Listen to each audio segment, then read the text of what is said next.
Hi there, everyone. Welcome to this reading.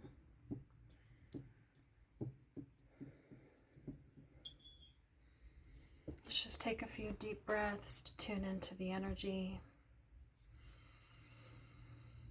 getting ourselves grounded and ready to receive messages for our highest good. Great Spirit, thank you for filling this space with your protective light on all levels, planes, and dimensions.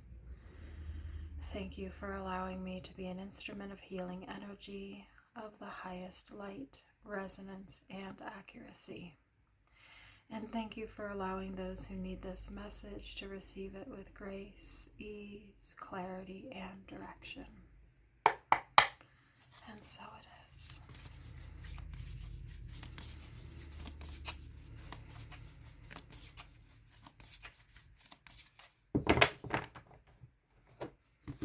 The energy that I'm already picking up here is whoever I'm reading for, whatever collective this is or individual this is, you have been working very hard to integrate either a past life version of yourself or a past version of yourself into your present. There's a lot of deep soul work, deep integration, and deep healing happening right now. So I'm almost seeing this fractal of energy coming into oneness, all coming into this now. And I feel mostly it's from past energy and present energy that's setting you up for future energy. And for whoever that's for, that'll make perfect sense.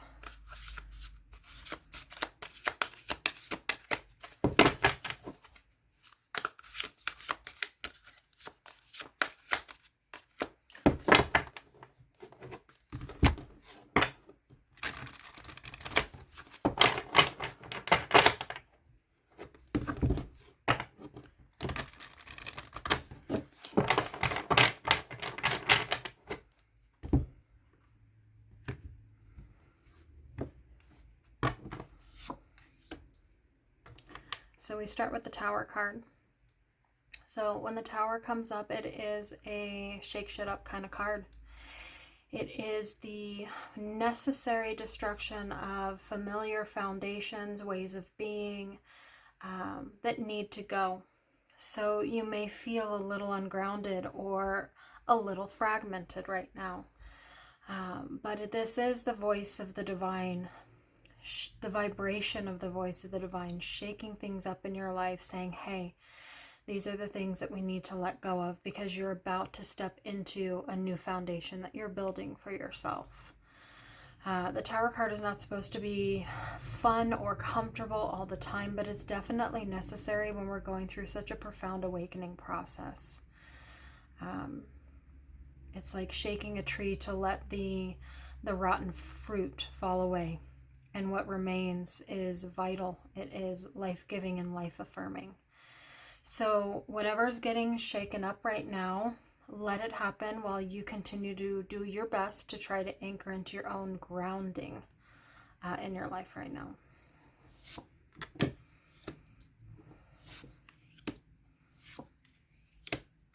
Okay.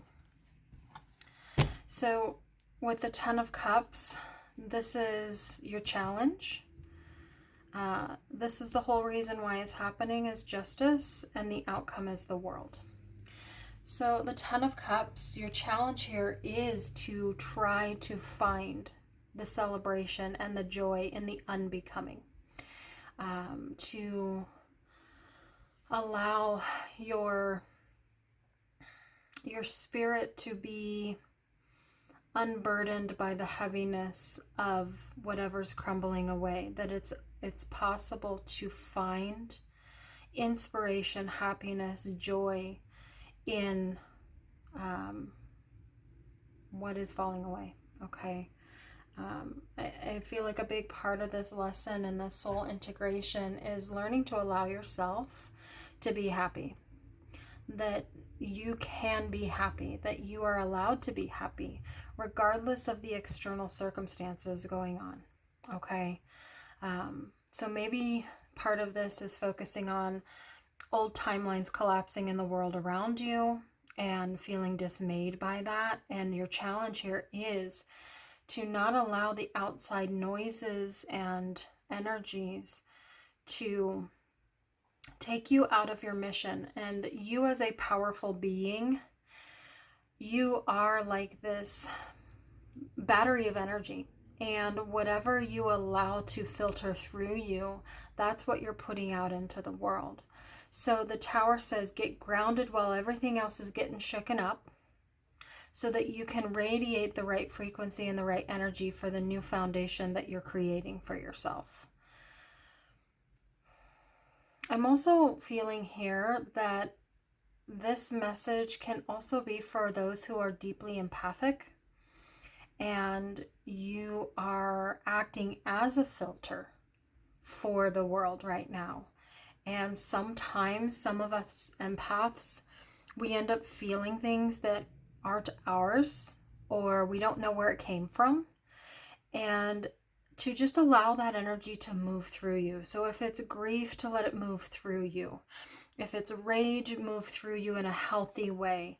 Whatever that is, you're this empathic filter for the planetary collective to like filter out all the density, so that the 10 of Cups is able to anchor into not just your field, but the world around you.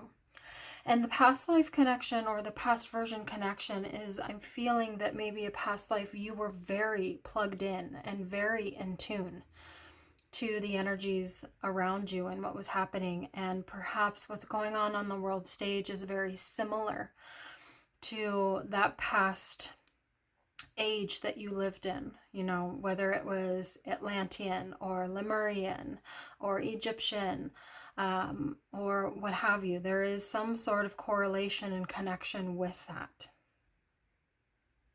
And now your present self, this now, is asking you to bring the wisdom of experience from that past self into this now, so that we can collectively choose a different timeline. And in turn, that's why the Justice card comes up. It's about the balancing of the scales, the cosmic scales. It's about taking the next right action and the next right step in order to anchor in place this highest vibration of energy. And the Justice card also, this is like the Ma'at energy, goddess Ma'at from Egypt. You know, she is the one that holds the balance of the universe. And a big part of our work with the Ma'at energy is to make sure that we are keeping our heart space as light as possible through the storms of life. And that's easier said than done. But if you're having a hard time in your heart center by taking on too much of the world's suffering and holding on to it, that's not helpful for you, that's not helpful for the collective. But to allow the energy of Ma'at to recalibrate and unburden and keep your heart open and light through the heaviness of the storms. Because it really does, it feels like whatever this is happening for you as an individual, you know, everything that we do in our microcosm, of course, I believe that it can affect the macrocosm at some level. So with your microcosm, your outcome here is the world, and the world card is a big completion. It is a culmination of something. It is a validation and a confirmation that the work that you have been doing on yourself from past lives and this present life, it is working, it is paying off, your efforts are seen, you are witnessed, and to allow any of the doubts or fears of if that's happening to go. The world card is really giving yourself the witness, to witness yourself and how far you've come and how much work you have done, and that it is benefiting the collective contrary to what it may look like out there. So I'm hearing, as this crumbling away and this rebuilding happens, as you challenge the heart space to stay in its joy, its openness, its lightness, that it is your job to really see yourself the way the divine sees you. This is a really high collective of energy, meaning either you were born online, like energetically, and you came in with remembrance, or you have really been putting serious work with your inner work. And this is just testament of how much work you've done.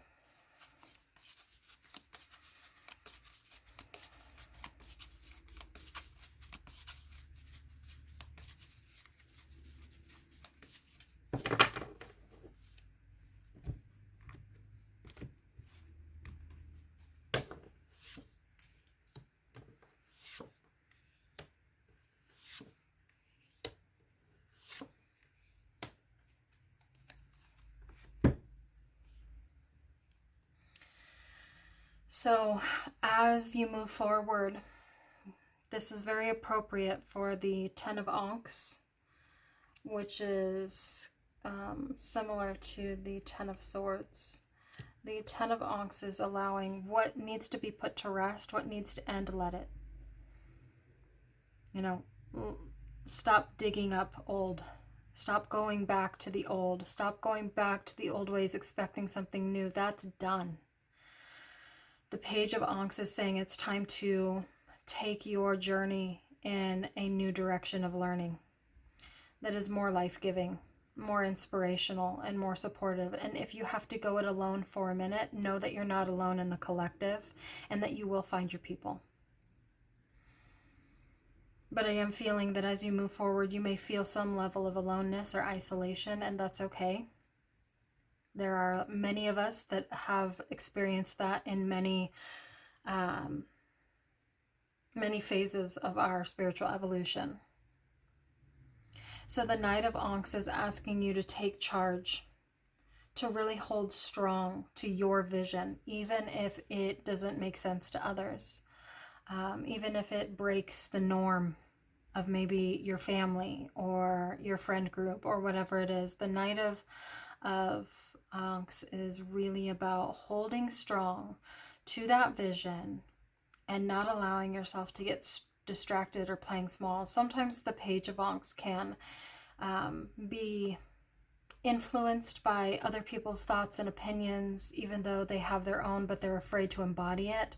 This is you moving away from that into a deeper embodiment of your vision and taking action towards it. There's a major alchemy happening within you right now. There's a major shift. The Temperance card is all about turning that metaphorical lead to gold, utilizing all of this, any delay, detour, cancellation, rejection, a falling away, a falling apart as a sense of this is happening for me to make room and capacity for my deeper embodiment, for my deeper calibration, integration. And with this said, there may be things that we need to detox out of your life, be it, types of people, television, music, food. Listen to the intelligence of your mind, body, and spirit. Because there really is a new there's a new you. And it's a new you to you, but it's the you that you've always been at the highest soul level.